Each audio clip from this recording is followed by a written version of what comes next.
You know what nobody tells you? Perfection is the fastest way to kill joy. Seriously, it doesn't make life better, it just makes it more miserable for you in high definition. What if there was a philosophy that was anti-perfection?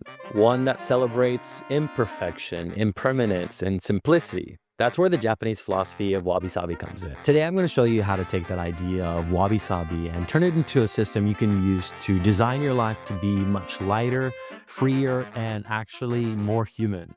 I want to start with a story. A few years ago, I bought this mug. I actually bought two of them, one in white and one in this dark blue. I like it because it has this cork grip at the bottom, glaze at the top. It's nice for drinking coffee or tea. You know what happened? I had it on my desk and my cat had knocked it down and it chipped. And for weeks I was annoyed because it was no longer new and perfect. But here's the twist. I kept using it over and over. It still was one of my favorite mugs. And now the little chip in it just is a sweet reminder of the time that I was learning the annoying habits of my cat. But it doesn't make it any less valuable. It's actually kind of charming now. That's Wabi Sabi in action. It's seeing the beauty in the cracks, the lessons in all of the messy stuff, and the meaning and all the things that we can't control. So here's the problem. We live in a culture that glorifies perfection: perfect body, perfect home, perfect productivity system, perfect Instagram feed. But perfect is a moving target, and the chase for it leaves us exhausted, anxious, and disconnected from real life. So how do we step off that treadmill? We build an anti-perfection system, and I call mine the Wabi framework. Here's a framework for balancing perfectionism with simplicity. It stands for witness flaws, accept impermanence, balance simplicity, and integrate meaning. Go ahead and click the link in the description to get my guide that leads you through this exact system. And go ahead and like this video as well. So let's break it down. Most of us treat flaws like an enemy. A mistake on a project, a bad hair day, or a crack in the wall. Suddenly everything feels ruined. But have you ever tried turning that thinking around? In Japan, there's this practice called kintsugi, to where instead of hiding the cracks or treating them like enemies, they're embraced and actually built into the design. The flaws become some of the most beautiful parts. So if kintsugi is about taking those flaws and building it into the beauty, how do you do that with your own life? Start by changing the language and how you think. Instead of saying that I failed or I messed up or I made a mistake, say that I learned something.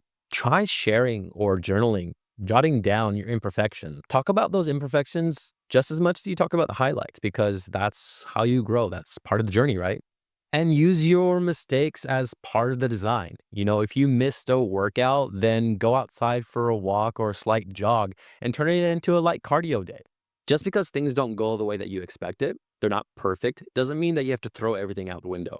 Aligning with impermanence is a little tough. It's about coming to terms with the fact that things change. You know, relationships change, your life situation changes, even your physical body goes through changes. And as humans, we tend to fight and want to go against that, to resist change and try to cling on to the way things are or to how things were in the past. But the truth is that impermanence gives more sweetness to life. If nothing changed, then nothing would matter. Think about your favorite meal, and if you were to eat it all the time, it kind of loses something about it that's special. That's pretty much what this is. By living in Japan and observing Wabi Sabi around here, I've learned a little bit more discipline on accepting impermanence. And one of the ways is creating rituals for ending. It means that whenever I finish something, I take the time to appreciate it and kind of celebrate it before jumping into something else.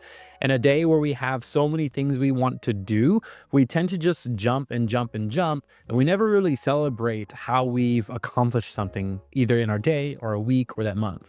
Another thing that I do regularly is each month I'll have a deep clean of my apartment, and I usually go through things that I haven't touched for a while or haven't used or no longer need, and I put it away or throw it away. It's really about letting go of things that don't match who I am today so I can make room for who I want to be tomorrow. The last one is staying present and being more in the now. It's easy to be consumed with stresses about the future or worries of the past and kind of ruminate over thoughts, especially if you're an overthinker. When you catch yourself either thinking too much about the future or the past, just ask yourself, what can I enjoy right now? Impermanence can be painful, but it's also the reason that joy in our life exists. Build simplicity. Perfection loves complexity. It gets you into the mode to where you want to tweak endlessly, you add more, and in the end, you just feel drained. Wabi Sabi is asking the opposite. It's asking, where can you subtract? Where can you let it be simple? There's a study from Princeton University that shows that physical clutter in your space actually adds to more mental noise. Simplicity isn't just about an aesthetic, it's about mental clarity. I like to add simplicity to my life by simplifying what's in my workspace. If my desk space is a little bit too cluttered, then I try to remove something from it. It's also removing the extra shoulds in your routine. Having a 10-step skincare routine might be really nice, but what if you can do it in 3? Sometimes it's about good enough rather than perfect. Finishing whenever things are clear rather than flawless. Balancing simplicity doesn't mean removing things. It means finding the line between effort and ease. It's whenever you can do things more naturally. Integrating meaning is where Wabi Sabi gets a little deep, because it's not just about the flaws or the simplicity, it's about finding meaning in the imperfect moments. Meaning isn't the Instagram-worthy achievements or the perfect project that's finished. It's the chipped mug, the messy hair days, and the plans that fell through. If you want to integrate more meaning into your day, you need to start noticing it. And you can do this by jotting down what I call Wabi Sabi moments. These are moments that are seemingly small, but make your day unique. They can be mistakes or just random things that happen.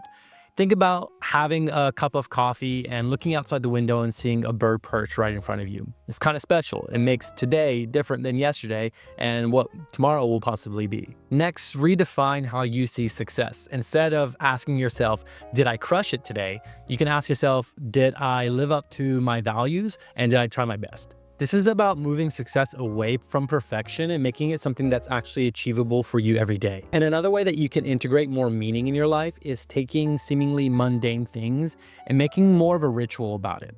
In Japan, I learned more about the tea ceremony. Instead of just grabbing a hot kettle and a mug and making some tea, you can make it more performative in some ways, but it adds more meaning to it. You're bringing more intention to what you're doing, and that's what brings more meaning as well. Having a tray, having a dish for a snack, having your tea kettle, your mugs, everything organized in a special way, and creating a moment for yourself that adds more meaning than just serving yourself up some hot tea from a mug. The point of integrating meaning is not to erase perfection or overlook it. It's about just accepting the flaws as the natural fabric and flow of your life. So that's the Wabi framework. Witness flaws, accept impermanence, balance simplicity, integrate meaning. Let me bring this home with one more story. There's a temple in Kyoto to where the monks will regularly rake the rock garden outside.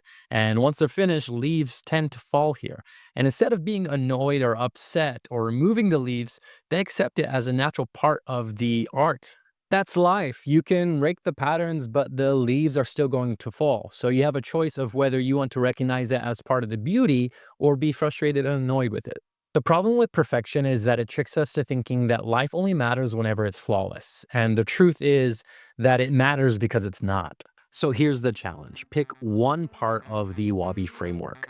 Maybe you welcome a flaw. Maybe you practice letting something end without clinging to it. Maybe you simplify one part of your life, or maybe you find more meaning in the mess all around you. Because once you let go of perfection, you actually make space for joy. If this idea of anti-perfectionism resonated with you, then click on this video that's popping up. It's about how to create daily rituals that actually stick without being too rigid or overwhelming.